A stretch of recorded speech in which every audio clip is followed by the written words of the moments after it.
Meeting to order, please. Before we hear the cases today, I have guidelines to read in which the manner this board operates.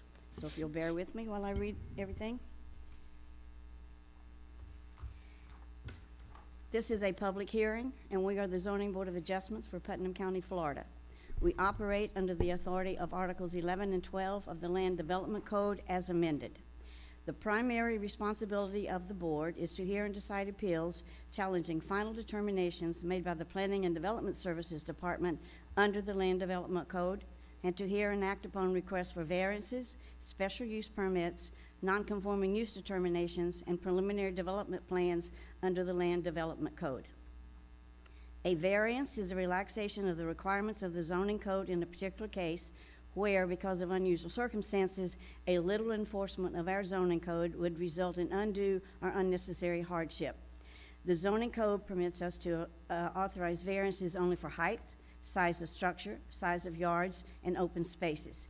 If we grant a variance, we may impose reasonable conditions on the use of the property, which must be satisfied if the variance is to remain valid.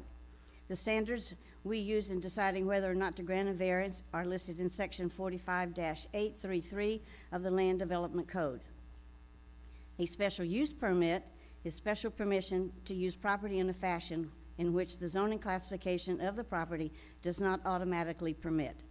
If we grant a special use permit, we may impose reasonable conditions on the use of the property, which must be satisfied if the special use permit is to remain valid.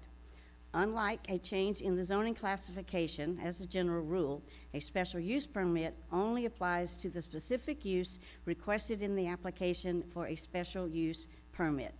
The standards we use in deciding whether or not to grant a special use permit are listed in Section 45-1083 of the Land Development Code. Procedurally, we will call each case by name and number. A member of the staff will then briefly explain to us the nature of each request. We will then take any comments from the applicant or their representative, followed by public comments concerning the request. Please direct all comments or statements to the board and not to other people in the audience. Before speaking, we will ask each person to be recognized, come forward to the lectern, and identify his or herself by name and address. After all persons wishing to speak have been heard, we will entertain a motion from the board. The motion will be voted on by board members and become our final order. Any decision made by this board can be appealed to the circuit court. However, any appeal must be filed within 30 days after the Board of Adjustment has rendered the final order which is being appealed. Are there any questions? Before the first case is heard, all of those wishing to speak will need to be sworn in, so will the notary please administer the oath.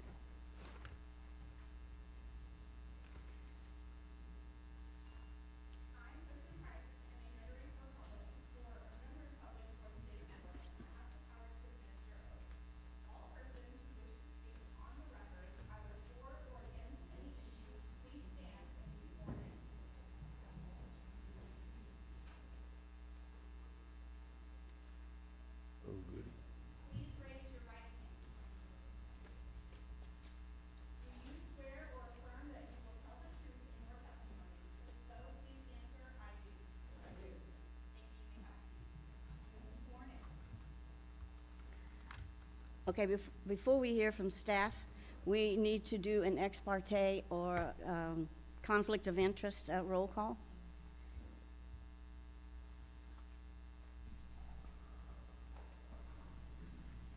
Mark Fisher, No. Ron West, No. Linda Osborne, No. Willie McGee, No. Hunter Winkleman, I have had ex parte communication with multiple members of the public, and it will not affect my vote here today. Dan Dodge, No. Troy Weaver. No. Mr. Perry, do you have anything else to ask of Mr. Winkleman? No, ma'am. Okay, thank you. Okay, staff, if you're ready. Our first case today is special use permit 26-000003.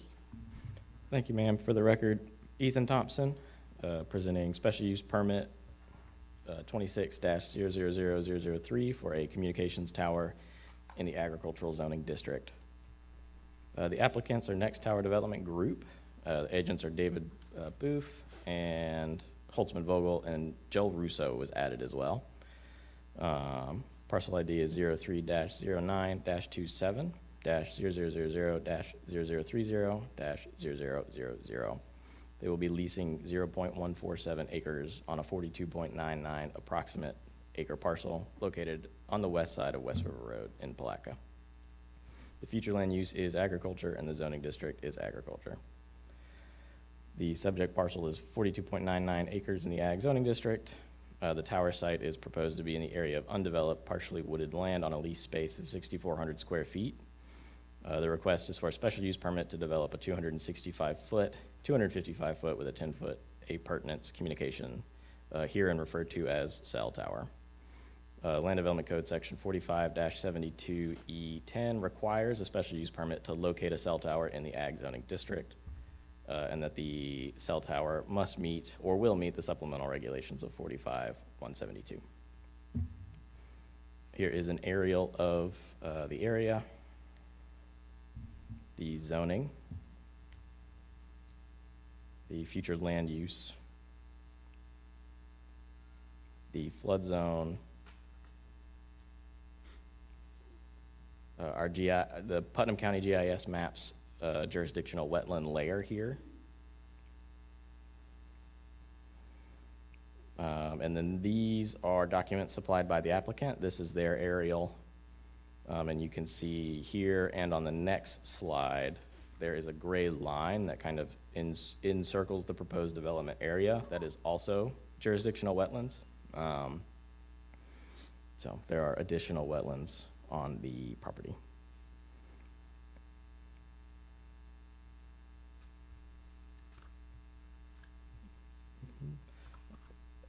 And then I've also got a map they provided of some other service towers. They appear to be one of the only ones in the area, or at least one of the only ones within 3.5 miles. Pursuant to Section 45-1083, the zoning board shall not grant a special use permit unless it makes the following written findings. Staff finds that the criteria has been met as Staff finds the criteria is consistent with the agricultural future land use element of the comprehensive plan for a type 1 community facility. Staff finds the criteria has been met for Section 45-72E4 as it specifically requires a special use permit for a cell tower in the ag zoning district. Staff does not anticipate any adverse impact or restrictions. The closest residential zoning district, this didn't get updated, I apologize. The special use will not substantially diminish or impair property values in the area, nor impede the orderly development and improvement of the surrounding property for permitted uses. Staff does not anticipate that this will substantially diminish or impair property values, nor impede orderly development of the area. The site will be accessed off of West River Road by a 30-foot ingress-egress easement. Parking and on-site loading and unloading birds are not required, as the proposed development will be an unmanned communication tower.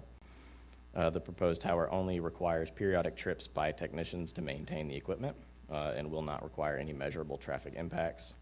Therefore, the proposed facility will not detrimentally affect the existing level of service to the roadway. As stated, ingress and egress is going to be provided by an easement off of West River Road. The proposed development will be required to go through the DRC process, development review process, during which the DRC will be tasked with reviewing the development plans for compliance with the access management standards of the Land Development Code. The DRC process will include screening and buffering. The applicant has proposed vegetative buffering between the existing wetlands and additional screening from West River Road. They will be reviewed in detail at DRC. No lighting has been proposed except for what is required by the Federal Aviation Administration, as well as a sign that is clearly visible at the entrance to the tower site, which identifies the owner-operator of the site with their contacts. No hazardous substances are proposed for the development. And the tower is proposed to be located an adequate distance from residential structures. The tower is designed with a 50-foot fall radius zone, so that in the event of a collapse, the tower would fall within the tower lease premises. The communication tower should not pose an adverse effect to the health and welfare of the residents of Putnam County. And then here we get to the additional findings specifically for a special use permit for a cell tower, which is that the first of which is that co-location on an existing tower or structure is not viable. The applicant is proposing this tower here to fill a gap in the T-Mobile coverage area, and the applicant has indicated there are no other towers within their related search area within 3 miles. And here I say reference that propagation map I showed earlier. The second is that the tower will be compatible with the existing contiguous uses and with the general character of the neighborhood. The tower is a self-supporting 265-foot lattice-style tower and will be set back approximately 219 feet from West River Road and 298.5 feet if a later variance is approved from the nearest residential district. The mitigating effect of any existing or proposed landscaping, fencing, other structures in the area. The subject property is heavily wooded to the south and the west property lines, which will greatly help with visual buffering. The north and east property lines don't have any kind of necessarily wooded vegetation, but they have included and proposed vegetative buffering and screening for the entire tower site in their plans. They've also depicted a 6-foot security fence surrounding the tower site. Again, the fencing, buffering, and screening requirements will be reviewed in detail at DRC. Proximity of the cell tower to existing or proposed buildings or structures. The nearest residential structure is approximately 912 feet from the proposed tower. The nature of uses on surrounding properties. The property to the north is a single-family residence. The property across the street to the east is zoned residential, but currently has a greenbelt exemption for a commercial agricultural operation. The property to the south has a single-family residence. It is not depicted on the plans because it is farther away than the 912-foot residence to the north. And then the properties to the west are vacant. The property is relatively flat with partial wetland and tree coverage. Wetlands will be the big one for this project. The property appears to contain wetlands in the southwest corner, and the applicant's site plan depicts additional wetlands, which would prevent the applicant from developing any farther away from that residentially zoned property to the east. The proposed development, as it is depicted, would avoid impacting any jurisdictional wetlands. The proposed communication tower is not anticipated to have any significant detrimental impacts on adjacent property values. However, only a certified appraiser could provide an expert opinion addressing property values. And that the design standards in this subsection have all been met. Design standards are met with the proposed 265-foot communication tower and will be verified upon DRC and permit review. Conclusion and recommendation. The applicant has requested a special use permit to allow a 265-foot cell tower in the Ag zoning district. Staff finds the proposed communication tower meets the criteria for a special use permit and the additional criteria for a cell tower to be located in the Ag zoning district. Therefore, staff recommends approval of the request subject to the following conditions. They must obtain DRC review and approval, obtain and maintain any applicable county, state, or federal licenses and registrations. Prior to the issuance of a building permit, they must submit a surety bond, standby letter of credit, cash, or other surety acceptable to the county administrator, payable to the Board of County Commissioners of Putnam County, equal to 150% of the estimated cost of dismantling the communication tower as required by section 45-172. Prior to the issuance of a building permit, provide an easement granted by the fee owner of the remaining land underlying the tower in favor of Putnam County to access the communication tower site for removal of the subject tower as provided for herein. Prior to the issuance of a building permit, provide written permission from all record owners, beneficial owners, and leaseholders of the tower in a form acceptable to the county for county staff, agents, or contractors to enter upon the subject site and to remove the subject communication tower located there if it is found to be in violation of the sections. Every 10 years from the completion of construction, the owner of the tower must submit a structural engineering report signed and sealed by a Florida engineer detailing the condition of the tower, its bearing capacity, and its current load. Are there any questions for staff? Any questions for staff? Okay, thank you. Before we hear from the applicant today, let's do a site visit roll call. Rayburn, Mark Fisher, No. Ron West, Yes. Linda Osborne, Yes. Willie McGahee, Yes. Hunter Winkleman, Yes. Dan Dodge, Yes. Troy Weaver. Yes. Okay, at this time, we will hear from the applicant and the agent. I don't know if I'm going to mess up your name. Is David, is it both? Oh, you, okay. All right, well, for the record, let's state your name and address. Absolutely. My name is Darren Taylor with Holtzman Vogel, 119 Okay, South Monroe Street. we need to either adjust your mic because it's difficult in hearing. Yes, Mr. Chairman. Darren Taylor, 119 South Monroe Street, representing the applicant with Holtzman Vogel. I have Joel Russo with me, also with Next Tower. We're happy to try to answer any questions you might have. I'll be very brief as far as the comments. Staff did an excellent job of explaining the consistency of the application with your special use criteria. I just want to point out, both for the board and for the citizens, you know, what really drives this is, as he mentioned, the propagation reports showing the fact that there is a significant need for improvement of cell phone service in this particular area. And so once you are starting to provide for that need, you're really looking at a limited area. And at that point, as your requirements require that we look at the availability of towers, and there's not a tower within about 4 miles to this particular area. And so from there, with your requirements, if you're beginning to site, you need to make sure that the tower is sufficient to provide not only for T-Mobile but for other carriers as well. And so this tower would meet the ability to have 4 carriers on the tower if approved. And so when we are looking at the sites, you know, we don't immediately just zero in on one site. You know, we're looking at an area, we send out mailers, we try to find out whether property owners are, you know, willing to have a cell tower, and then at that point we also have to look and see whether those sites actually meet the ability to have a cell tower. And so once we get to this point, there's been an evaluation, you're looking at sites, not every site will work. And so, so with this site, obviously we've identified that it does meet the criteria, staff is saying it meets it.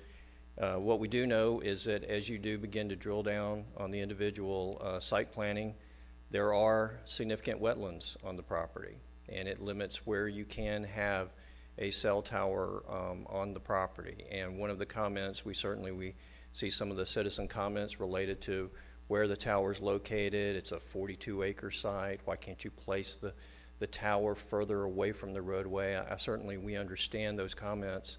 The reality is that the wetlands that are on the property, they're wetlands that, you know, not all wetlands are the same. Some wetlands are small, some wetlands don't have connections, some wetlands have connections, and you have an outstanding Florida water body close by, such as the St. Johns River. And so the ability to impact wetlands in that area, the ability to move a cell tower further away would be difficult, if not impossible. So those are significant impediments as far as in trying to move a cell tower on that particular site. In addition to that, Putnam County places a huge emphasis on minimizing impacts to wetlands. And so we've provided you an application where we have remained out of wetlands completely, and we're providing the required 25-foot wetland buffer. You know, in addition to that, Putnam County places an emphasis on trying to make sure that you avoid existing residential structures. And in this particular application, the proposed cell tower is 912 feet away from the closest residential home. So with that in mind, we've provided an application that meets your requirements, an application where we've remained completely out of the wetlands. It's in the developable upland portion of the site, and it is about, like I said, about 900 feet away from the closest residential structure, and there is a need for the facility, which is why it is that we are here. I have Joel Russo with me to try to answer any questions you might have. We do ask for the opportunity to provide some rebuttal testimony based upon comments that are provided. And board members, thank you for the opportunity to be here. Okay, any questions? I just have one question. The vegetation is sort of high within the tree canopy. I'm assuming it's going to be in the shorter vegetation area? Certainly during I don't want to, I mean, from a special permit standpoint, certainly from the site planning standpoint and at the DRC stage, require buffering and everything is Right. going to make sure. I don't want to, overpromise anything. Obviously, the issue of buffering and meeting your requirements, will be paramount. Okay, all right, thank you. Any questions?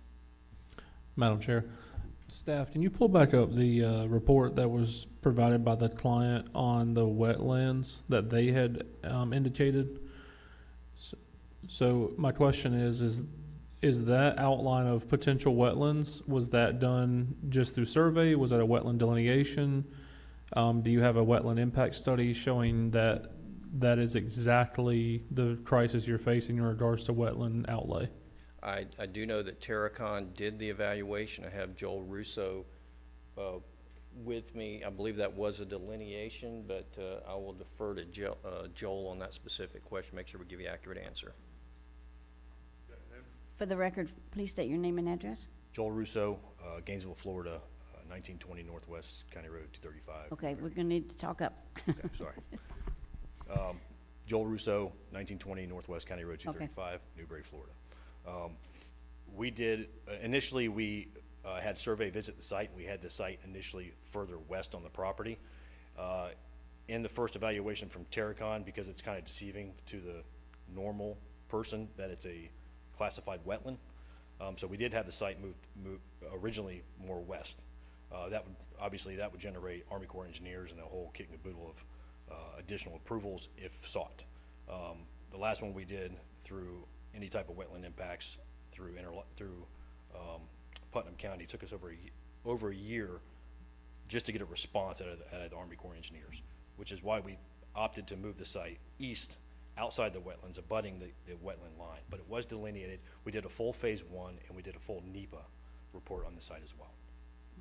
And those can be submitted as part of the record. They're just massive files. Typically, they're not requested up front.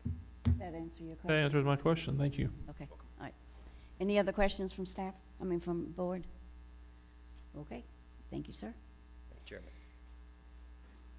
Okay, at this time, we will open it up as far as public comments, but I will ask, is there anyone in the audience wishing to come forward and speak in favor of this application? Okay, would you come forward, please?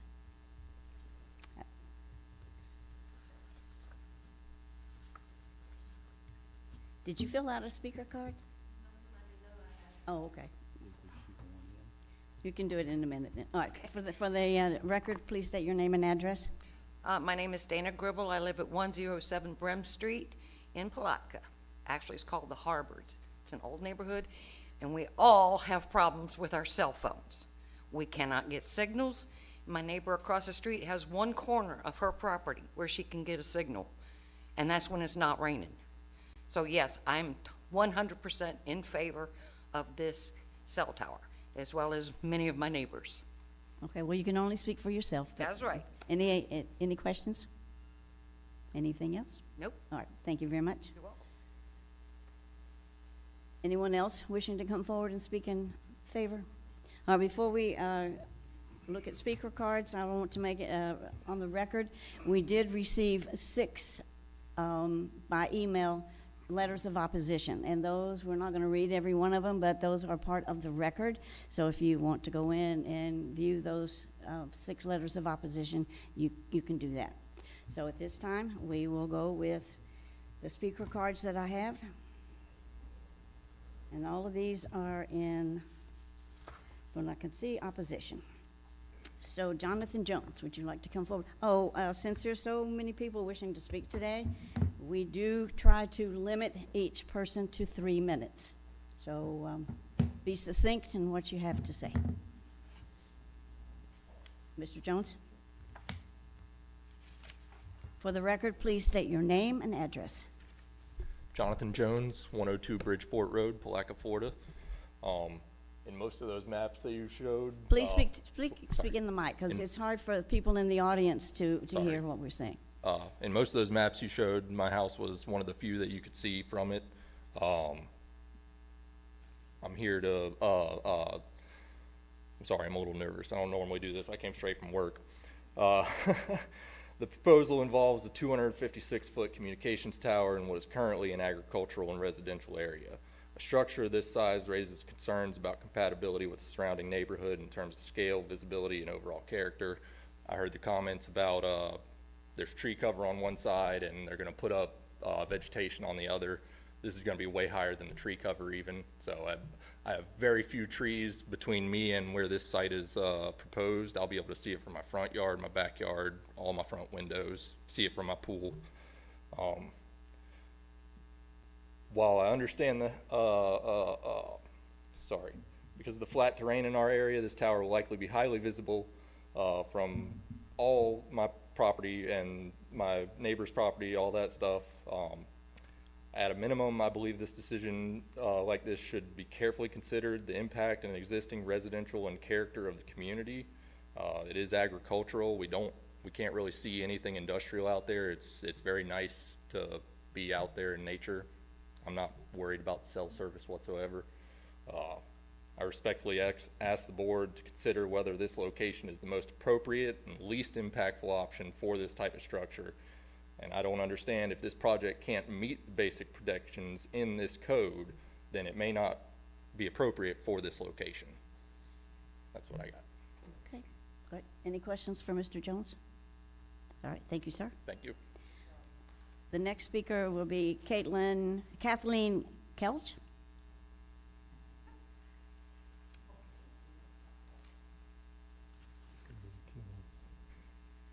Hi, everybody. Please state your name for the record and address. My name is Kathleen Kelch, and I live at 493 West River Road. I would like to be anywhere else than here today, but I feel our family is being threatened, and I had to come to protect my family and property. I first fell in love with Putnam County when we moved to West River Road 43 years ago in 1983.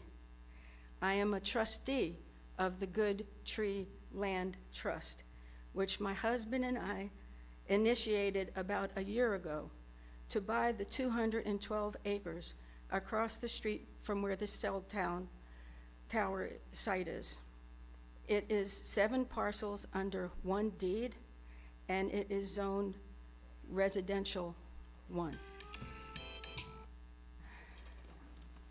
This is the report that we're addressing today, all 138 pages of it. The first thing we would like to do is respectfully ask for some more time to analyze the report. Next Tower and its lawyers have probably been working on this for several months. We have no way of knowing. The first time we heard of its existence was on April 1st, 14 days ago, when we received a certified letter from the county announcing there was a zoning board of adjustment meeting and they were going to be addressing a special use permit and a zoning variance that somehow affected our property. Say what? I don't know how many times I had to read the notice before I realized that we needed to take action. Imagine if you all got this letter in the mail and you were informed that a multi-million-dollar company wanted to build a 265-foot cell phone tower 298.5 feet from your residentially zoned property. What were we supposed to do? A friend said we needed to call an attorney.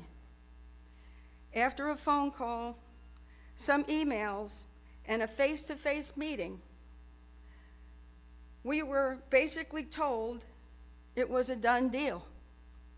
The board,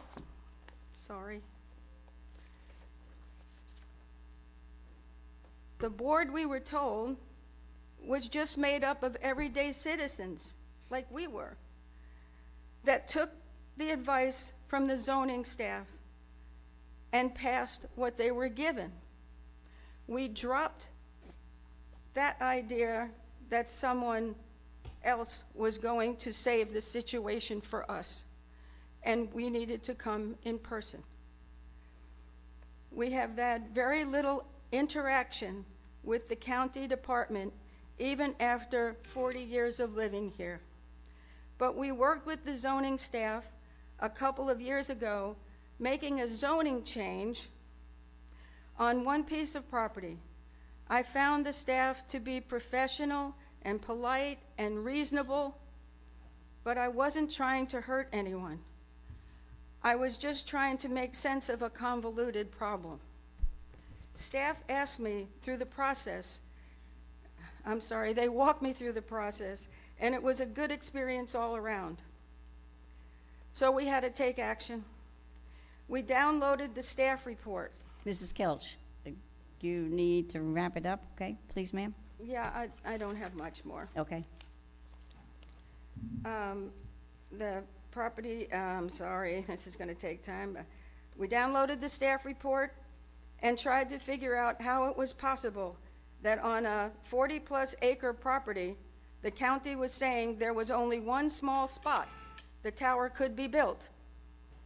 And it was 216 feet from West River Road.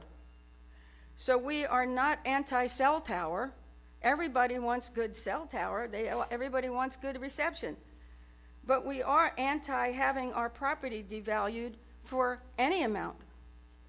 We are not zoning experts or urban planners. We don't come before you as anything more than property owners who feel threatened. We did the best we could and found several what we believe to be misrepresentations in this report, mistakes, honest or otherwise. No way to know. Maybe some deception, maybe some bamboozling. Just like, Mrs. Kelch, I'm not please, sure. please, okay. all right. But some of this just doesn't make sense. It took days for us to do this report.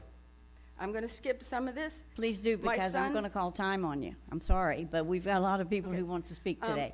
Can I just ask this one question? I Sure. have a note here. Okay. It says that in the 300, I think it is, where the building and zoning Speak to thing the, is. into the mic, please, ma'am. It says that you need a recording of the proceedings if you're going to have an appeal. And so I asked at the counter that day, do we have to bring recording equipment? Somebody need a camera of some sort? And they said no, that all the proceedings are videoed. I just want to make sure that that's the case, that we don't know. So that's a question for everybody. Is it being Mr. Beck, videoed? would you like to address that question, sir? Yes, Madam Chair, thank you. The meeting is currently being live streamed on YouTube right now. It'll be found on the Putnam County BOCC YouTube channel. Also, our clerk here has a recording software that is running and capturing the verbal transactions that are occurring. Thank you much, everybody. I did want to say, the last thing that I could not get to say was, we're not anti-cell tower. They need a cell tower out there, but it needs to be in the proper place. And if we can get more time, maybe they could make some kind of adjustment that we could Okay, all right. have a thing. Thank you. Thank you very much. Madam Chair, Yes. I'd like to make a statement. I appreciate Ms. Kelch coming to speak, using her words. I do want to state to the public that we are a board of citizens, and she said we were giving a task from the staff to simply just pass things. We also do deny instances of this case. I can't tell you what will happen today, but we're not here just to let things come in the door and right back out. Thank you. The next speaker is Harold, is it Marcho? It's very difficult. M-A-R-C-H-O? Marco? Oh, okay.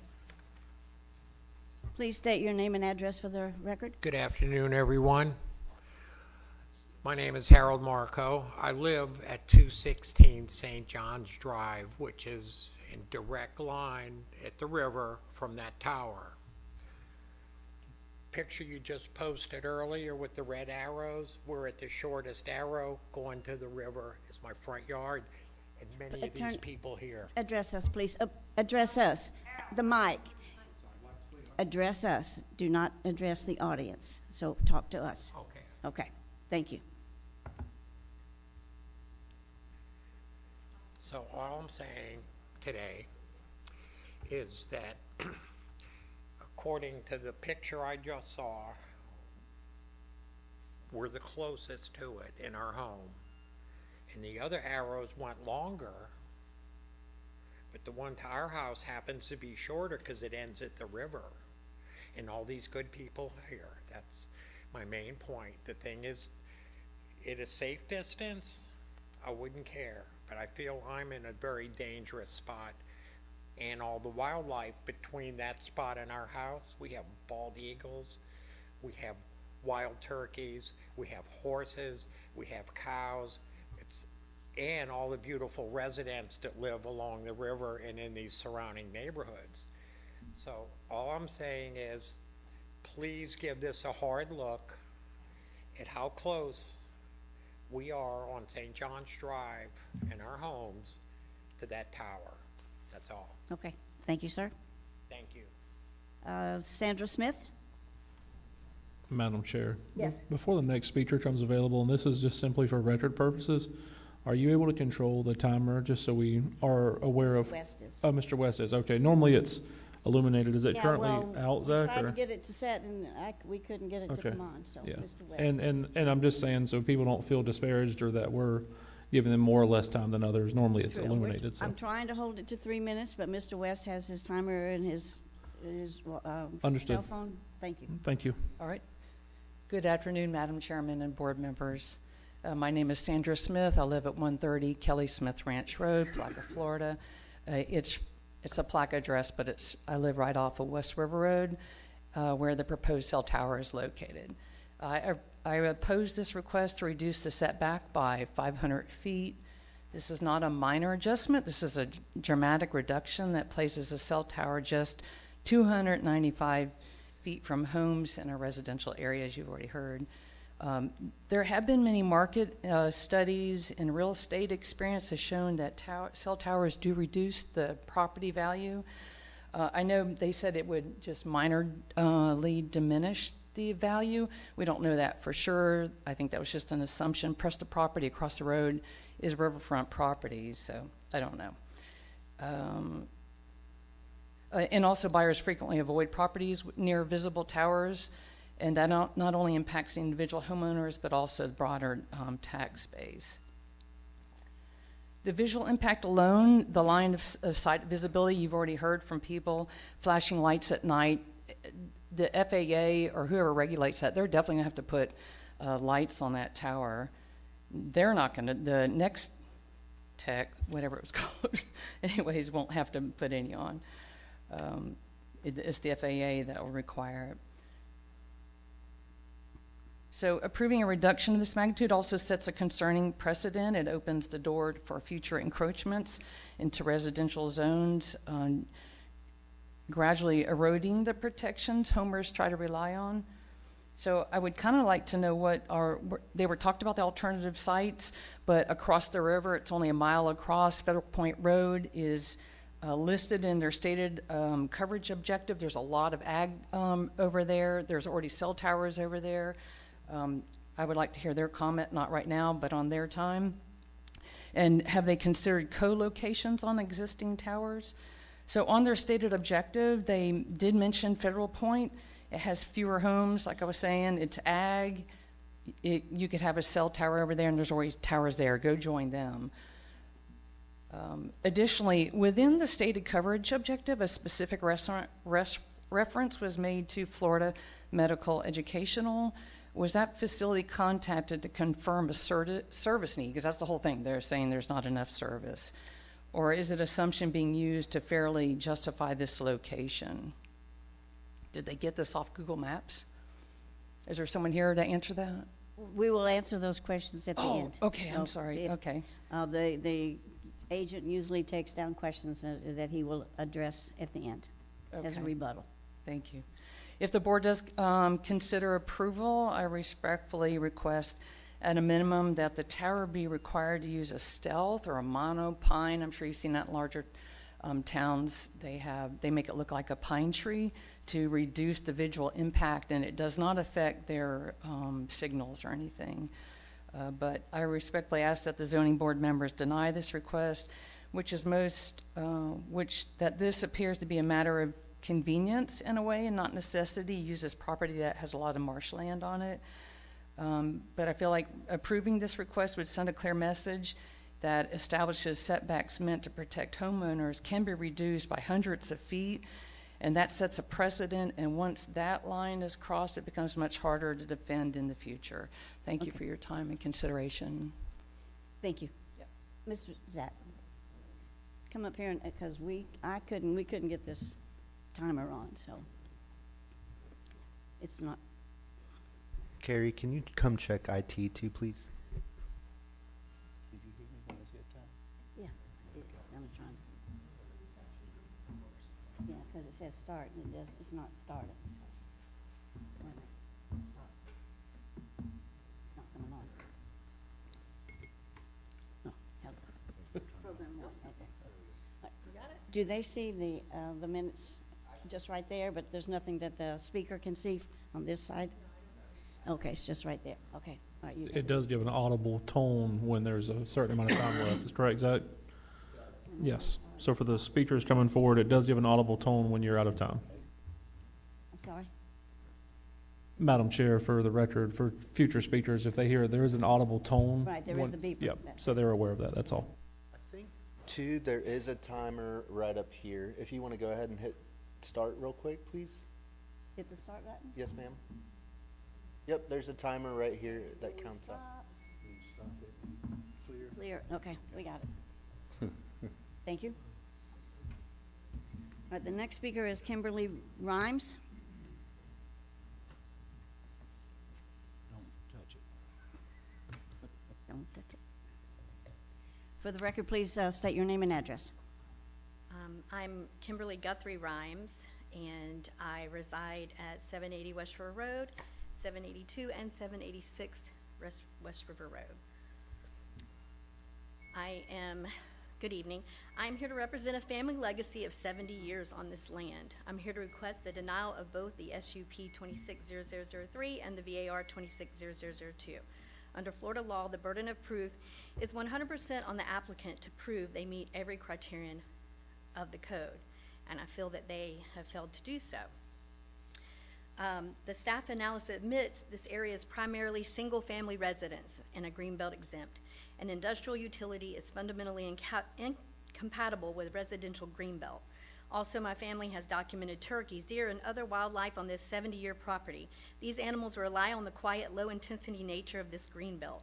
Introducing a 26-story industrial structure with a 24-hour FAA strobe lighting is a direct threat to the ecological character of our neighborhood. The applicant has provided no environmental study to prove that this tower won't displace the wildlife that defines our area. This project is incompatible with our land. We aren't just talking about nature. We are talking about the existing use of this land. The code protects the unique environmental qualities of the area, and the photos I provided some photos for you guys.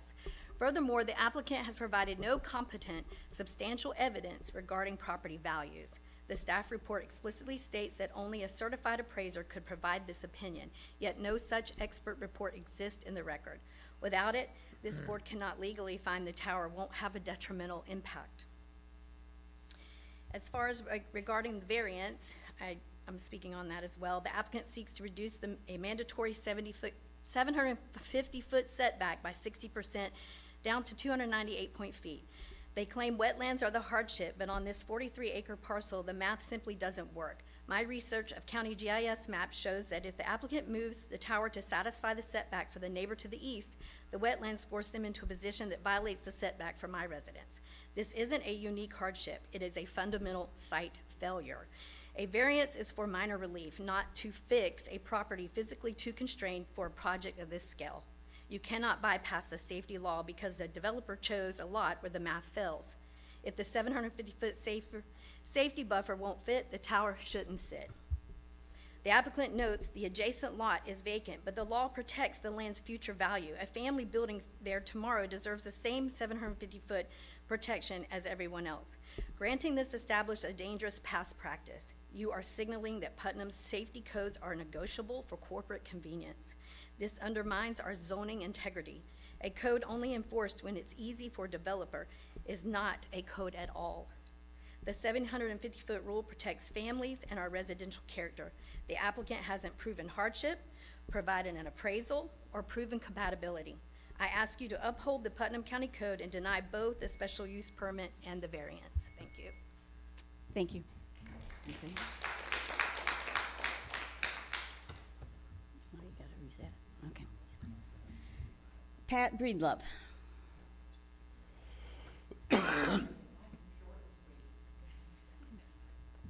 My name is Pat Breedlove. I live at 495 West River Road. All I can say is ditto to everything they've said. Thank you, ma'am.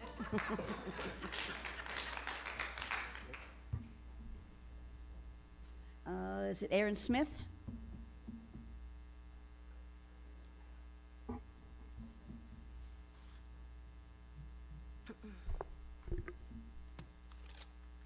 All right, good afternoon. My name is Erin Smith. I live at 119 Kelly Smith Ranch Road, and it's Palatka, but I'm right down the street on West River Road from this proposed rezoning site.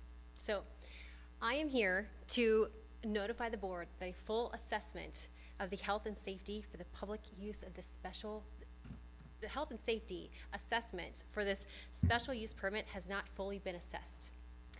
In addition to the concern about a cell phone tower falling is the risk of EMF. I will also challenge that the zone of impact of this potential cell phone tower needs to be increased to 500 meters. Therefore, this property is inappropriate for a cell phone tower. In my hands, I have over 35 studies, in particular to cell phone towers and their impact on public health. 5 of these studies dictate about the location of the cell phone tower. One study in particular is from February of 2020, published by J.M. Pierce.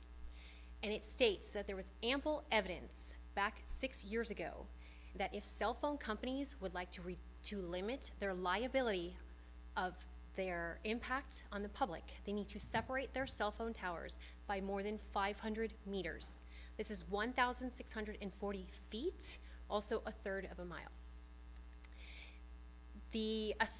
I have also in these studies the adverse health effects that are linked to EMF exposures from cell phone towers are sleep disturbances, depression, increased suicide, difficulty concentrating, headaches, memory issues, thyroid issues, cardiac issues, suppressed immune system, increased permeability of the blood-brain barrier, DNA damage, decreased fertility, and not double, but 4 times the increase in cancer. All cancers, specifically breast and lung cancer. I have copies of the 2025 T-Mobile and Crown Castle 10Ks. In these 10Ks, they admit that they are in current legal proceedings for the liability with the relationship of their EMF devices and on public health. They also admit that as more data becomes available and as current guidelines get adjusted, that not only do they expect this to continue, but to increase in the future. They also admit that they do not have the appropriate insurance. What is not said is that these cell phone towers are not insurable. Insurance companies view the EMF pollution in the air as equivalent to asbestos. So, what we have here is in the agenda, we have a documented house that is 912 feet from the proposed site of a cell phone tower. And so a yes vote to this special use permit is setting up these families and any families within that 500-meter radius for increased health issues. I have copies of my references here if you'd like me to submit them, and thank you for your time. Thank you. We got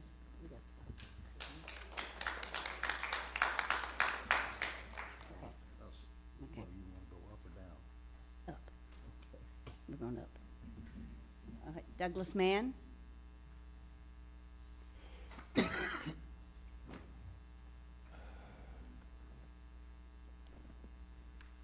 Thank you for this opportunity to address. Please state your name and address for the record.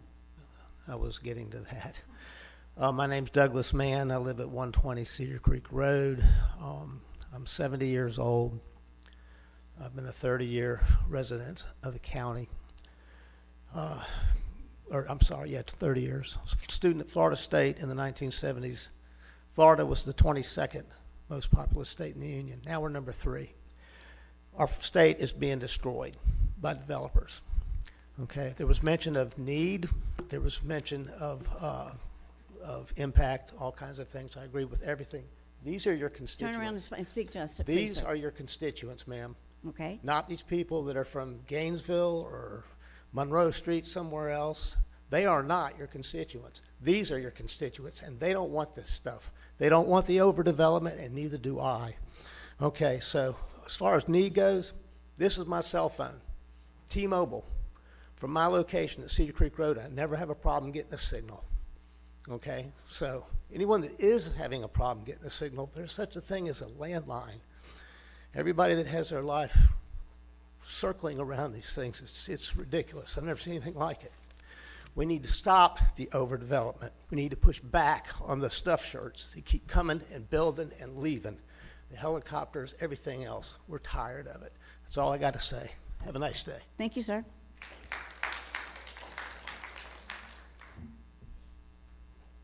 Wyatt Kelch?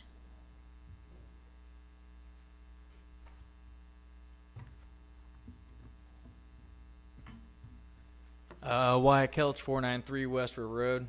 I'm going to do my best to get through this in 3 minutes. I'll do the first half of the presentation that I handed out to y'all and do the second half during the variance part. So I'd like to start right here with this diagram depicting the true height perspective, and then compare it to the photo simulation provided by Next Tower, where they're clearly utilizing deceptive foreground perspective to make the tower appear smaller than the tree. And then we move on to the next page. Here we have another photo simulation where they took a picture of a thicket of woods pointing towards the ground. So I don't know if that was in there for comical relief. There was a couple of them like that. But I don't think they're very good representations of the actual cell phone tower, but I did think they were good photographic representations of the misleading information that I found in the report. So flip to the next page. Here you have the location of the tower. The east side of the base is only 179 feet from the road, with the center of the tower just 298 feet from the eastward residentially zoned property, which my family owns. So start with the misleading statements or information provided on page 1 of 7 of the special use permit planning division staff report. The future land use is falsely indicated to be agricultural for both the east and west side. The future land use is actually rural residential for both the east and west side. And then moving on, when you go to the variance reduction part of the staff report, conveniently the west parcels are now indicated to be zoned residential, and according to the county records, these parcels are zoned ag currently. I checked that this morning. So it appears the neighboring properties to the east and west were presented as agriculture for current and future zoning in order to be granted the special use application, as the subject property is too small to meet minimum setback requirements for future land use. And then neighboring western properties were then presented to be having current residential zoning in the variance application as justification to push the tower location easterly. So looking at the special use permit criteria language right there in section B, says it will conform to all applicable regulations of this code and zoning district. As it's laid out, it will not. The staff analysis says the use will be required to conform to all applicable regulations of the LDC and the zoning district, which is not happening. And it says the special use will not adversely impact or unduly restrict the enjoyment of permitted uses in the surrounding area. That's an opinion up to debate there. Furthermore, the staff analysis says it is approximately 298 feet from the nearest residentially zoned property, but that property has a greenbelt exemption, which means it is used for commercial agricultural operations. And I say regardless of greenbelt exemption, the property is zoned residential for both current and future land uses and is allotted a 750-foot setback. Moving on. Pels, you need to wrap it up. Your time is up. All right. Well, I'll end this part by just saying, in relation to substantially diminished or impaired property values, several landowners within the community received an offer letter from Next Tower to build the telecommunications tower in exchange for $10,000 a year. But despite the incentive, landowners within the area rejected the offer due to the detrimental effects it would cause to their own property, in addition to the harmful effects it would have on their neighbors. It's no coincidence that the landowner to sign the deal lives outside the county and is not a member of the impacted community. On the next page, I have your current and future land use zoning maps, which show that in the future, both sides are going to be residentially zoned. And on the next map, I show that there is no area of the subject property that meets the minimum setback requirements based on the future land use zoning. So I'll end it there, and I'll come back for the Right. variance section. Thank you, sir. We can refrain from the audience, okay? Thank you. All right, this is the last speaker card for special use 26-00003. So the next case up for discussion will be, I'm sorry, hello. I'm getting ahead of myself. Okay, anything else we need to talk about from the standpoint, any other comments from the board? I have 3 questions. No, I'm sorry.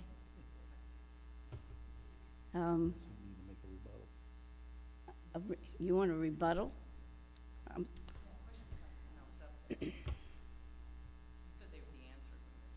We're going to have Mr.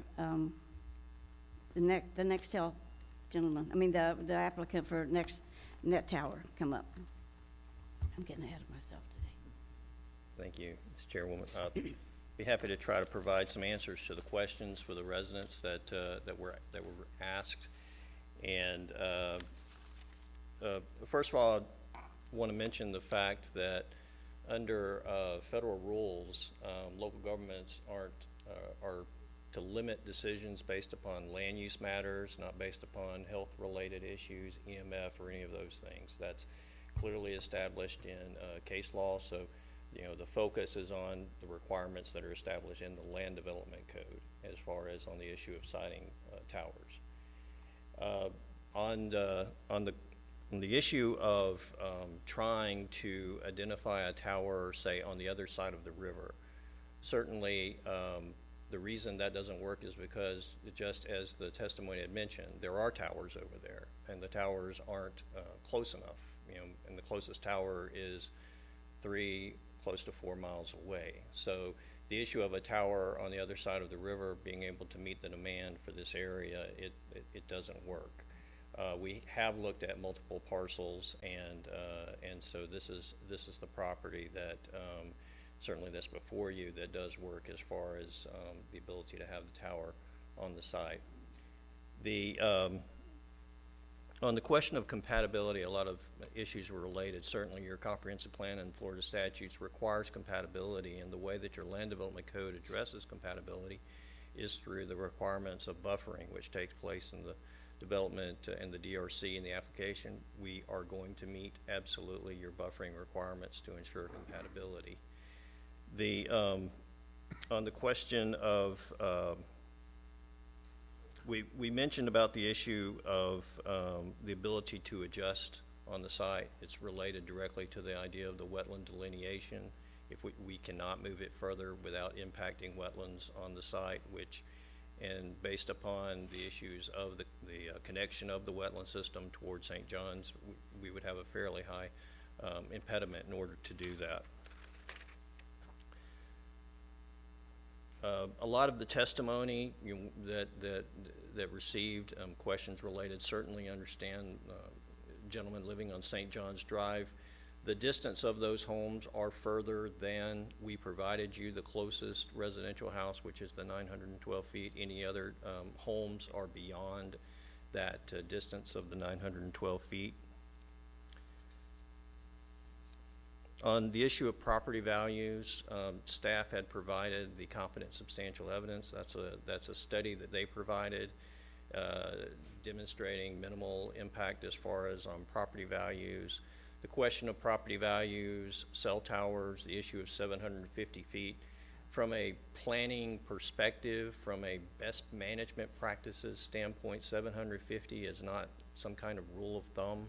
Cell towers are much closer than 750. Every local government in the state of Florida has a different standard. So the fact of 750, I can testify that is probably the highest standard I've ever heard of as far as 750 feet from a distance. So the idea of it being some sort of a standard that's absolute, this board in fact has approved on prior occasions variances to that standard. So the issue of protection and setback, every site is identified, individually as far as on that issue. And the question was about an industrial use. I believe this is a community facility under the code as far as, and on the issue of impact to adjacent residential, as I mentioned, a cell tower and the ability to build a residential home, you can still build homes. The property adjacent to us is 211 acres, and so the ability to build over time, if they choose in the future to remove the land trust and those kinds of things, certainly this doesn't prevent the ability to build residential on that property, which is the land use and zoning, as they mentioned. So we have provided the competent substantial evidence that are necessary to support. Your staff has provided a competent substantial evidence demonstrating the fact that we meet the requirements for the special use permit. And Mr. Russo and I am happy to answer any questions you might have. Any questions? Madam Chair, I have a question. The current site that you've chosen, what factors can you kind of release to us as to what went into choosing that particular location on the property, such as setbacks off the road based on, utility easements? If you were to set it farther back, obviously your increase of cost on electrical to get it there, because it does take electricity to run it. Can you kind of go into that as to why you chose that spot, as opposed to in the northwest corner where you're outside of the wetlands in a much larger field area? So could you go into that for us if you don't mind? I'm going to defer to Joel Russo specifically on that issue. Certainly we've identified the fact of why it is on this property as far as with the wetlands, which significantly limits where you can put a cell tower, because we can't go further west. And if you go further north, considering that your code really in the provision of a cell tower, the two main issues I think that what your code's identifying is trying to build in suitable areas outside of the wetlands, and also trying to minimize location next to residential structures. And so if we can't move it further west on the property, and if you're moving it further north, we're moving it closer to the closest residential structure. But I'll defer to Mr. Russo. Okay, for the record, please state your name again. Joel Russo, next tower. Okay, I don't know about the people in the audience, but. I feel like I'm screaming at you. I don't want to No, scream at you. you're That's not what it sounds screaming, I like here, promise so. you. Joel Russo, next tower. Darren mentioned it pretty well. So in just kind of preliminary standpoints on this one, we've contacted multiple people in the area.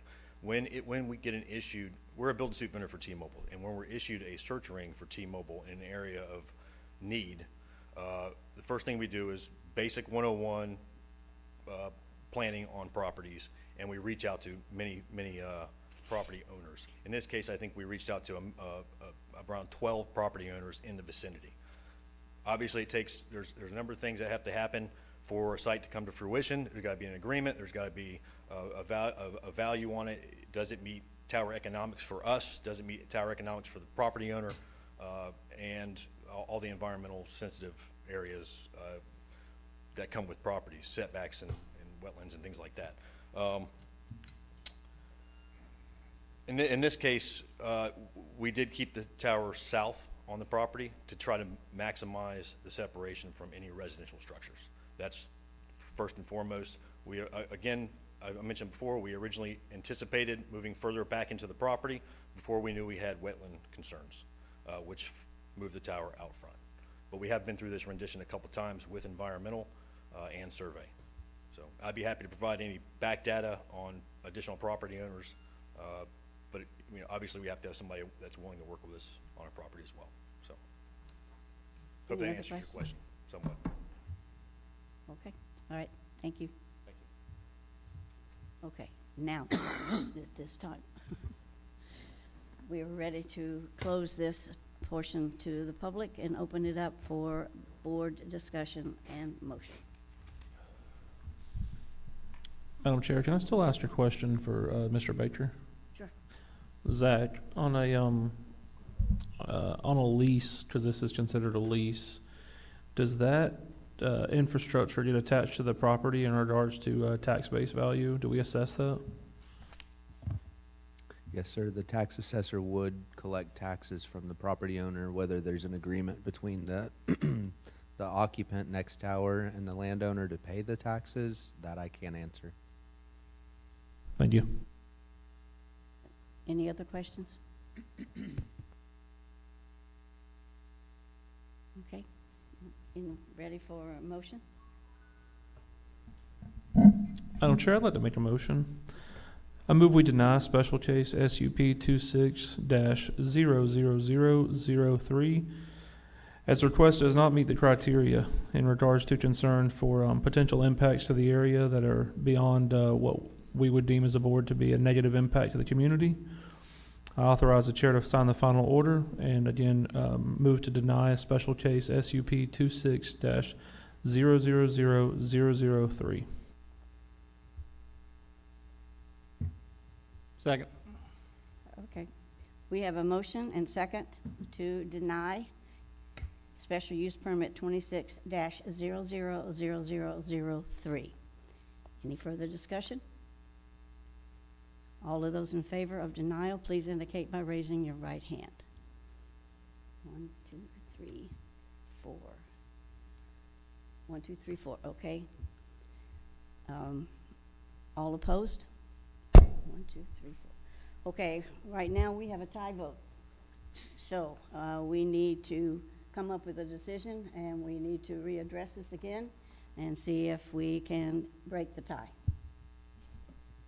Madam Chair, I believe Mr. Perry is looking into what we do when it's a tie at this time. Actually, I spoke to our chairperson earlier before our meeting because it's something that is in our code, and I'll go ahead and read it to you. It's under section 45-908 Board Procedures, subsection F. Each decision of a board must be approved by a majority vote of the members present at a meeting in which a quorum is in attendance and voting. A tie vote is considered a denial of the motion. After an initial tie vote, the chair will attempt to get the membership to move on the requested action by either approving or denying the matter. If a subsequent motion is made and the votes result in another tie, and there is no other motion forthcoming or pending, the chair may declare the tie vote a denial of the requested action. So you were correct in your course of action. Okay, thank you. Okay, I guess we need another motion and second.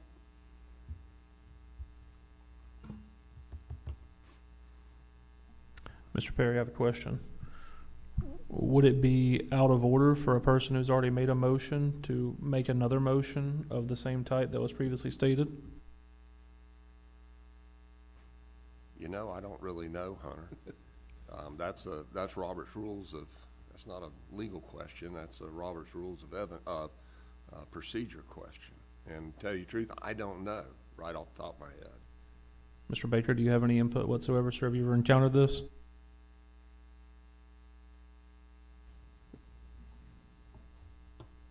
I believe if someone has made a motion and that motion failed, I believe you could make another motion, and see if you might have some discussion from the board members to sway that, that motion and your vote. Yeah, Hunter, I tend to agree with the director as to you can go ahead and do it. Understood. Understood. Madam Chair, I'd like to make another motion, please. I move we deny special case number SUP 26-000003 as a request that does not meet the criteria for special use permit due to the excessive negative impacts that we as a board feel it may have on the area. I authorize the chair to sign the final order. Second. All right, we have a motion and a second to deny special use permit 26-000003. Any further discussion? Yes, ma'am. I'd like to discuss my motion, please. Okay. My motion to deny is based on the what I feel as a non-conforming use for the area regards to it doesn't fit West River Road, especially this close to the road. You've got a neighbor to the south who could potentially at one time have a residential structure extremely close to that property line as long as they met all the necessary setbacks. If we could see that tower more centrally located on that property, potentially the applicant could get some wetland delineation done where they could get approval from DEP and Army Corps, then we could see it back in front of us. But with these particular criteria in front of us, I cannot approve it this close to the road and to the southern parcel. I have a question. If this motion, if to deny is passed, does the applicant have a restriction from the standpoint of when he can reapply? Yes, ma'am. So if the special use permit in and of itself is denied, they would have to wait at least 1 year to deny for the same application on the same property. If they moved properties, they could apply next week.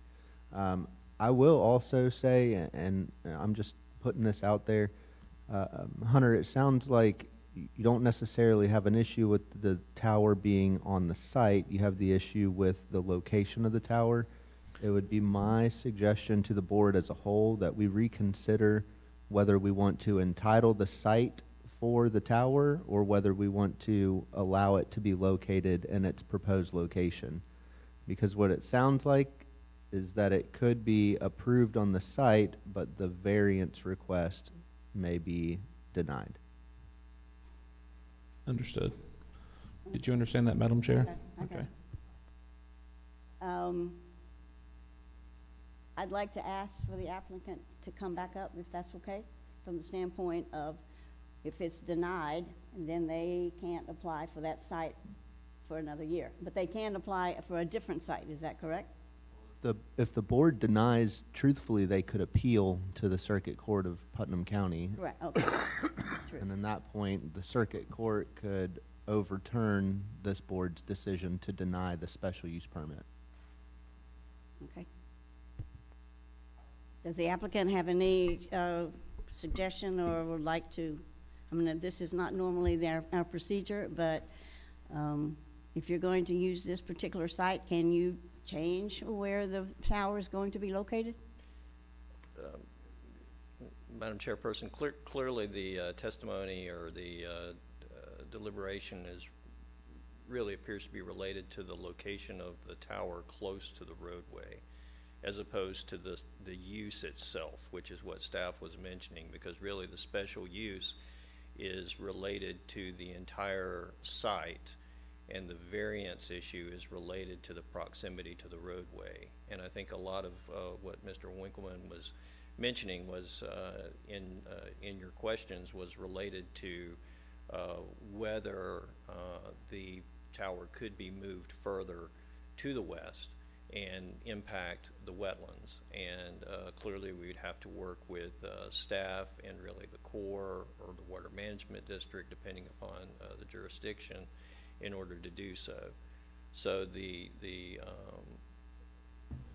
really the options available, there was already the denial, but on the question of the final decision, certainly is if the special use permit was approved, then at that point it would give us the ability to try to work as far as with the site planning to see if the tower could be moved somewhere else on the site. Okay, I appreciate the response. That answered my question. okay. Right. At this time, I will ask for a vote. So we have a motion and a second to deny special use permit 26-000003. Okay, we're going to call for a vote. All of those in favor to deny, please indicate by raising your right hand. Okay. All of those opposed to denial, please raise your right hand. Okay. The special use permit passes at a vote of 8-0. Madam Chair, the motion, To deny was, you vote yes. Correct. You're voting. Yeah, we need a motion to approve it Right, now. we needed a motion to Yes, approve it. ma'am. Correct, you're right.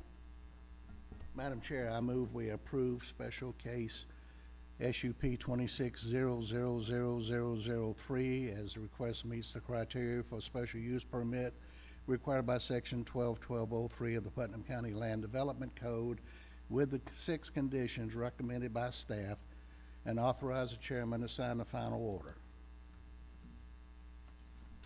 Second. All right, we have a motion and second to approve special use permit 26-000003. All in favor, please indicate by raising your right hand. 1, 2, 3, 4, 5, 6, 7. Motion carries 8-0. And there is a 30-day appeal process, so if there's any issues, the company needs to work closely with staff on any issues. Okay, thank you.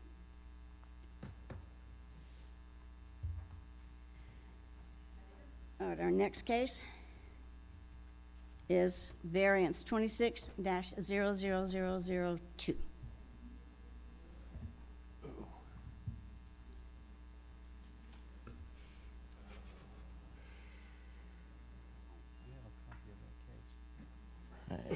Thank you, Madam Chair. For the record, Ethan Thompson, presenting VAR 26-000002. This is a variance to allow for a setback reduction from 750 feet to 298 feet and 6 inches, a total of 451 feet and 6 inches on 42.99 acres of agriculture zone property for a 265-foot tall communication tower. The applicants are requesting a setback reduction to the nearest residential property line. The relevant portion here is that the principal setback for cell towers, which must be a minimum of 750 feet from the nearest residentially zoned property line specifically, and 750 feet from the nearest residence when the tower is located in the ag zoning district, unless otherwise approved by the Zoning Board of Adjustment. Notably, this setback reduction is for properties that have residential zoning, not from residential structures. The nearest residence is approximately 912 feet to the north, which is well beyond the required 750 feet. We can reword this. It is a site plan, not a delineation. The applicants have provided a site plan which indicate jurisdictional wetlands, which would prevent access further west into the property. The Land Development Code stipulates that wetland impacts should be avoided where possible. Approval of this variance would allow the applicant to avoid impacting the wetlands. Oh, it has transitions. All right, this is an aerial. This is the zoning map. This is the future land use map. The flood zone map. And the county GIS wetland map. The criteria, special conditions and circumstances exist which are peculiar to the land, structure, or building involved, or the proposed development design utilizes innovative planning. The special condition here is in the jurisdictional wetlands located on the property. If the cell tower were developed any farther to this west, in the southwest area, it would have satisfied both the requirements for separation between the tower and residential structures and between the tower and residential property lines. However, as previously stated, the Land Development Code discourages wetland impacts. Special condition is not, did not result as a failure of the applicant's part to follow applicable county, state, or federal land use regulations or building codes. The property owner purchased this property well after our established wetland impact regulations were put in place. And avoiding areas of jurisdictional wetlands is compliant with local and state regulations, which obviously encourage development outside of the wetlands whenever possible. By locating this project outside of the wetlands, the applicant is attempting to follow state and federal guidelines. The Land Development Code allows for variances to reduce setback requirements for communication towers. Therefore, staff believes no special privilege is being conferred to the applicant. And then there are some more special conditions for cell towers, specifically that there would be no danger to the health and safety of the property owners or the general public. Staff rely on applicant submitted engineered plans to ensure new developments are structurally sound. The applicant has provided a project narrative in which they commit to building the cell tower to all applicable regulations. Worth mentioning, the tower will also be reviewed by the DRC, and any permit applications after DRC will be reviewed by the building department at the permitting stage. The site plan also depicts a 50-foot fall zone, which does conform to county standards. The other big one for this case, there's no feasible alternative to the proposal that would allow the distance requirements to be met. It does not appear that the tower can be placed anywhere else on the property due to the location of jurisdictional wetlands. Moving the tower will either require the applicant to impact those wetlands, which, again, discouraged by the Land Development Code, or move closer to a residence. Worth noting that you can get variances for that 750-foot requirement from a residential lot line. I believe the Land Development Code prohibits breaching 750 feet to a residence. I might be off on that, but that is my interpretation of it. The variance sought is the minimum necessary to address the need for variance. The variance sought is likely the minimum necessary based on the previous criterion. The tower cannot be moved anywhere else without encroaching into wetlands or approaching residential structures. The location of the proposed communication tower in relation to existing structures, trees, other visual buffers will minimize to the greatest extent impacts on the affected residential zoned property. The proposed location is a vacant property with frontage on West River Road. The residentially zoned property is across the street. The subject property appears to have some vegetation, which currently screens the property from the south and the west. The applicant has also, and at the time of submittal, it looked like there might have been some minor vegetative buffering on the road. There were some trees in some images I saw. Those appear to have been removed since then. However, the applicant has also included a vegetative buffer on the site plan. It's likely that the tower will be visible from the road due to its height, but the applicant is making efforts to minimize impacts on that residentially zoned parcel. Again, buffering and landscape requirements are subject to further review by the Development Review Committee. Location of the cell tower will not have a significant detrimental impact on property values or any property formally designated by the comprehensive plan as protected or environmentally sensitive. The proposed location should not impact environmentally sensitive lands. As previously mentioned, the applicant is seeking this variance to avoid impacts on the jurisdictional wetlands.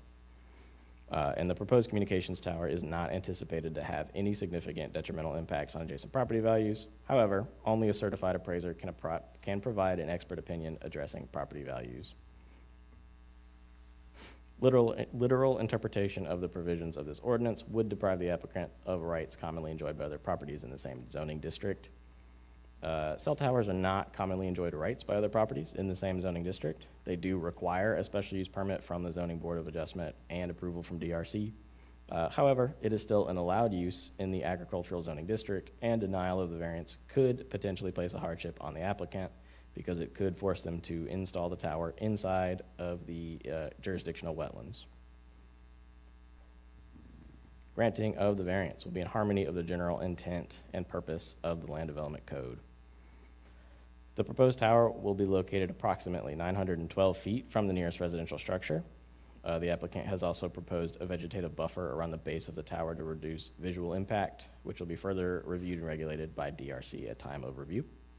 As such, staff finds that the granting of the variance will be in harmony with the general intent and purpose of the Land Development Code, as the code is to protect homes that are already developed from tower failure.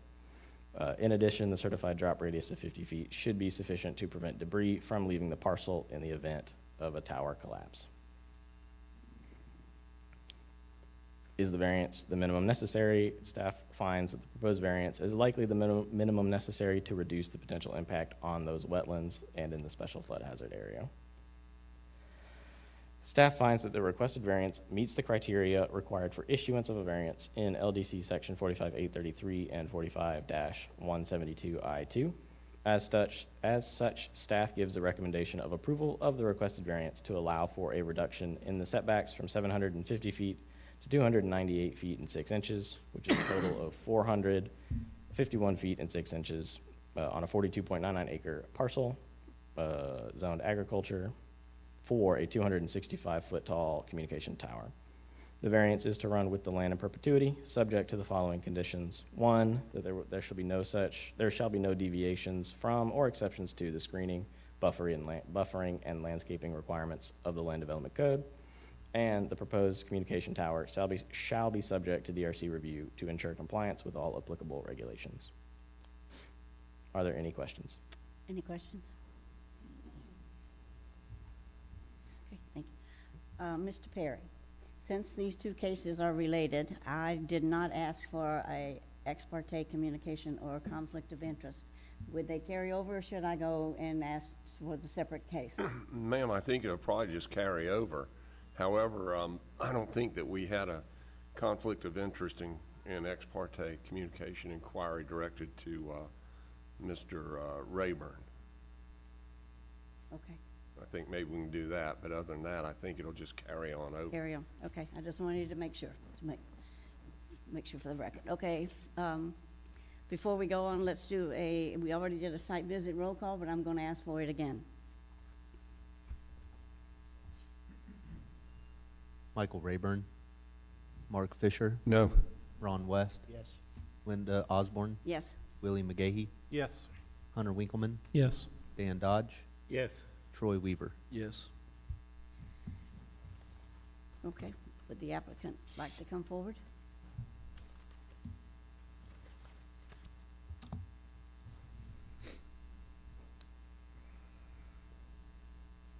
Good afternoon, board members. Darren Taylor, 119 South Monroe Street, representing Next Tower. Land use planning in Florida is never easy. But I thank you for the time and your commitment to Putnam County, and certainly in understanding that trying to balance the issues related to trying to meet cell tower needs and also ensuring compatibility with the neighborhood. We understand that.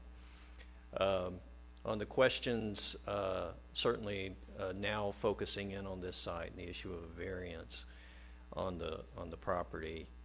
I was talking with staff, trying to make sure that when we are talking about the questions of wetlands and the policies that you have in your comprehensive plan, whether we would be on its face inconsistent with the comprehensive plan with moving a tower further west. And my understanding is that no, there is the ability that if the permitting agencies would allow for a movement, that would allow that the comprehensive plan would defer to the permitting agencies as far as the mitigation. So we would not be inconsistent with the comprehensive plan in order if the tower was moved. So the question, of course, is related to the permitting, and Army Corps engineer permitting is extremely difficult, and so on the issue of timing, we certainly understand that that is an avenue if this variance is denied, and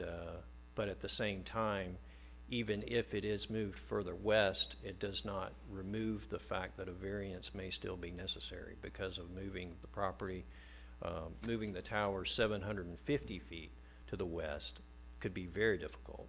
And so the question is, how far can you move it west away from the road, and are we still looking at a request for a variance even if we do so? I don't know. We would have to go into the permitting process and see what we could be able to do. But it would be delay, could be a year, on the ability to even have any sort of improvement as far as on the need as far as out there. So we are trying to work within the constraints of the property, which is why it is where it is. We do know that the attempt to mitigate, we don't know if we would be successful, but we understand if that's the situation with the special use permit, then that's a path we would have to attempt. But what we have tried to do is meet your code, and we do understand that in the approach that we have taken, we have met the standard of being outside of the wetlands, protecting the environmental features. We understand that we have also protect as far as the existing residential structures. We do know that the one issue that we are dealing with, we understand with the property to the east, but the fact of having undeveloped land that's residential with cell towers, this is not the first time this board has dealt with that issue. This is something where it does commonly come up, I understand, with the siting of cell towers at the 750-foot distance, and in no way does that remove the ability of the property owner to be able to build residential in the future. And so with that, I have Mr. Russo with me, as we mentioned before. I'm happy to try to answer any questions you might have. Do you have any questions concerning it? Thank you. Okay. So are we, as far as the board is concerned, the setbacks, are they going to be different? Are we going to change them? Or is that a recommendation from us? Or how is the developer going to handle this, since Mr. Winkleman had a big concern? So, just real quick, just a simple reminder that we still have to take public comment Right. on this case. If the board decides to deny the request for the variance, then the applicants would be, essentially, they'd be required to abide by the stipulations of Land Development Code Section 45-172. And then in terms of the placement standards, I believe that falls into subsection F. 3 is where you get your setback requirements. So at that point, because it is ag zoning, they would have to be at least 750 foot from the nearest residence, and then 750 foot from the nearest residentially zoned property. They have residentially zoned property on the east and west side, so they'd have to be 750 feet from those boundary lines. Of course, the east side, there's a right-of-way, so they get an extra 60 foot or so. The home that's located north, which has been stated as around 912 feet, based off of the code's allowance, they could move the tower approximately 200 foot to the north and still meet that 750 foot requirement. In terms of moving it to the west, it just depends on whether or not they can go through the appropriate mitigation permitting through whichever jurisdiction will have authority on that. Okay. Do you have a question? Yeah, so just to recap, the question was based on, is that come from us? You're saying we simply approve or deny it, we're not gonna put any stipulations on the variance, is that correct? Yes, essentially that is correct. You can impose additional conditions. So say you do want to approve the variance reduction, you could place additional conditions like an increased buffer or whatever the board's desire may be. If you deny it, then you just deny it. There is no conditions. Okay, all right, thank you. I know. Anyone in the audience right now wishing to come forward and speak in favor of this application? Okay, we have no one's coming forward, so we have several speakers who want to speak again in opposition, so I will call you one at a time. Jonathan Jones. I guess he's left. Vicki Eccles.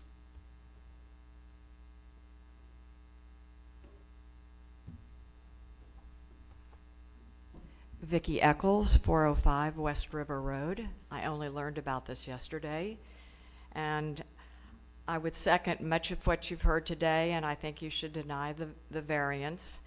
Cell towers, by their very nature, are not attractive. I understand the communities further out that want better service, and I think was said most eloquently by the woman over here, that the property seems problematic. They picked a place where they couldn't adhere to the requirements that Putnam County just settled on some time ago. It's irrelevant that we have stronger distance requirements than other communities. So it's the property is problematic, and they either work through those issues and meet the codes that we have to protect residents versus you bending over to help them. They build cell towers. Has anyone ever heard of fiber optics? Maybe as a rural community, we should be pressing that issue, but I realize that's beyond your, other than you probably were all appointed by commissioners, so speak to our commissioners about having fewer cell towers and more fiber optics. Okay, Thank you. Kathleen Kelch?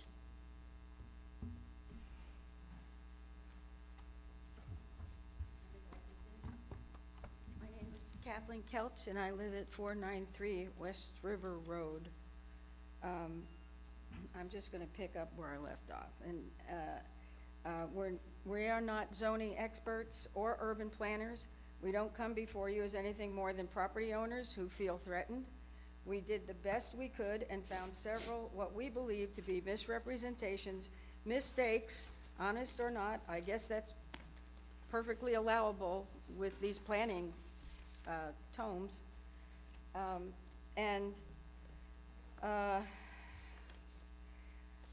It took days to just decipher the report.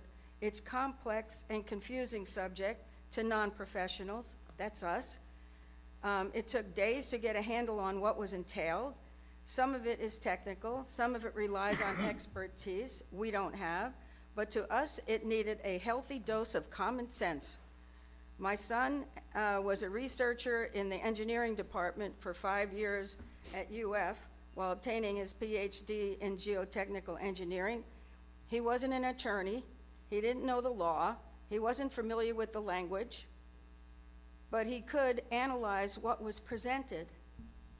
He tried to figure out how this tower came to be 298.5 feet from our residential property. They tried to say it was agriculture because we have a greenbelt.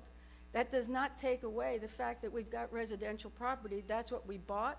I came to zoning when we bought it, and I said, they've had trees on this from the people we bought it, and they cut them down, so we wanted to know if we could do the same.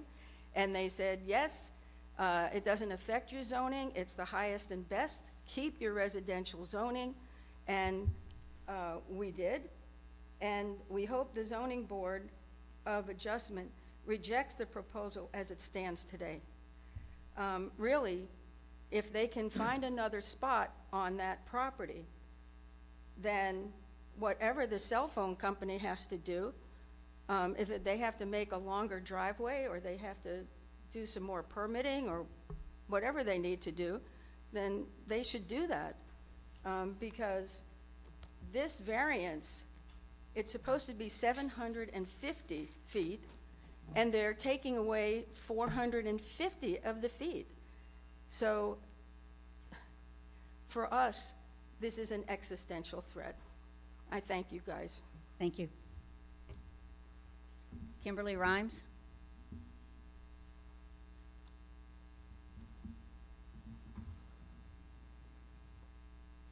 Hi, I'm Kimberly Rhymes. I live at 780 West River Road, but I also represent my family, which is 782 and 786. I am the resident that everyone keeps talking about, that's 900 feet. I'm going to go along with what Ms. Kelch said. I mean, you guys should not go back on what your codes are, which is the 750 foot. That should not change. And doing that is a dangerous past practice, I'll say again. It shouldn't happen. I'm gonna go ahead and also say this is just not, it's just not the right place. You guys, I'm a little disappointed that you passed the other case, because it's not, he keeps mentioning it's compatible. It is not. If you knew the land, I ask of you, drive out to West River Road, go out there, see what's around. It is not compatible. I have to agree with Mr. Winkleman. This is just not a fit for West River Road and for that area. I also want to reiterate again that there is no competent substantial evidence regarding property values. I just don't know how you legally can approve this, because there's nothing, no reports that show that it won't have a detrimental impact without that evidence. That's pretty much it. I ask you to deny this based on what the residents have told you they want. Thank you. Thank you. Bridget Michaels?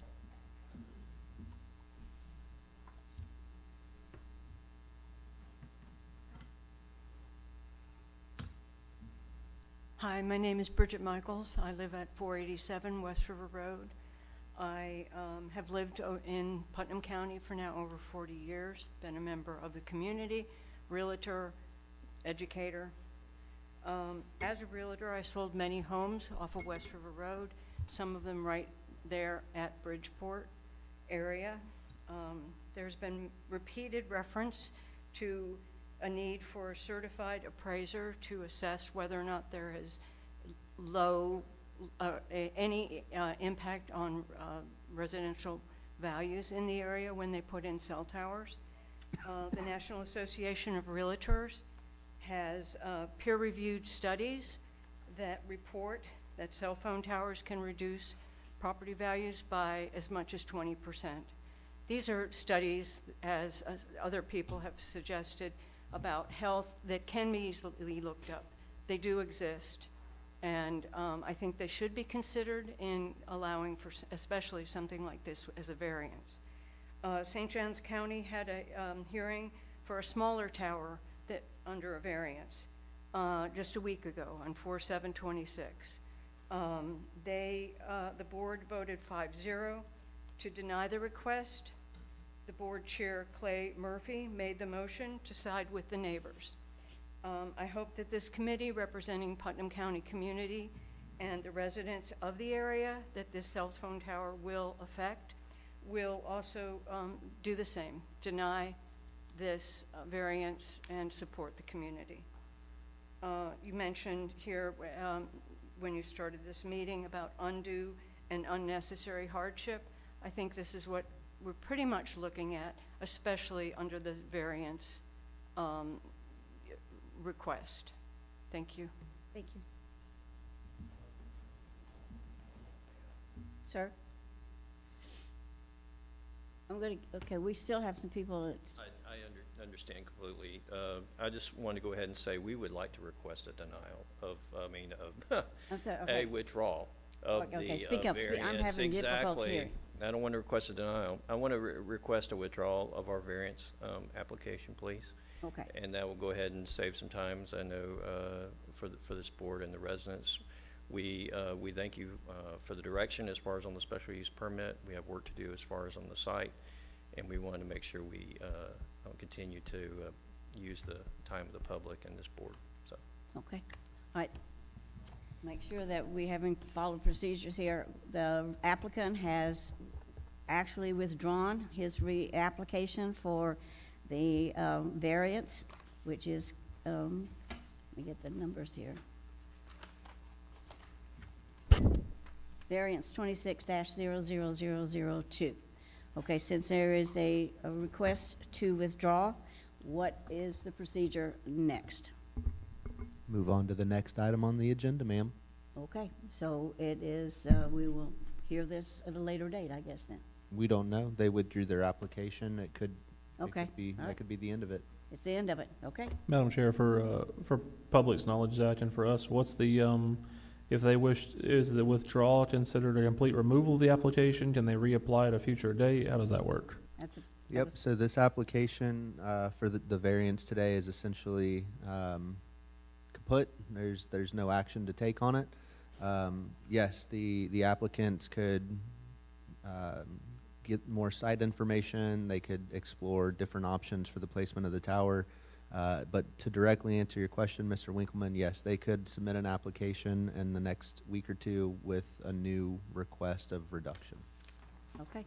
As it stands right now, the board approved the special use permit, so 45-172 prevails in terms of regulating the placement of that tower at this time. Okay, all right. I guess we'll move on to the next item on the agenda. Old business? Anybody have any old business? New business? The next thing is the approval of the minutes for March 18th, 2026. Has everybody had a chance to read them? Move they be approved as read. Madam Chair, if I may, I'm sorry. may I make a comment on the minutes, please? Sure. I just wanted to capture that last month during the Zoning Board of Adjustment meeting, we also handled the appointment of chair and vice chair. That was not provided for in the minutes. And then it's just a small mistake, and I feel pompous every time I say it, but the position for myself is listed in the minutes as the Senior Divisional Planning Manager rather than the Executive Director of Development Services. Okay, so those corrections will be added to the minutes for today then. All right, with that in mind, we have a motion and Move they be approved as amended. okay. Second. All right, we have a motion and a second to approve the minutes as amended for March 18th, 2026. We have any further discussion? All in favor say aye. Aye. Aye. All opposed? Motion carries 8-0. Okay, if nothing else, we will stand adjourned.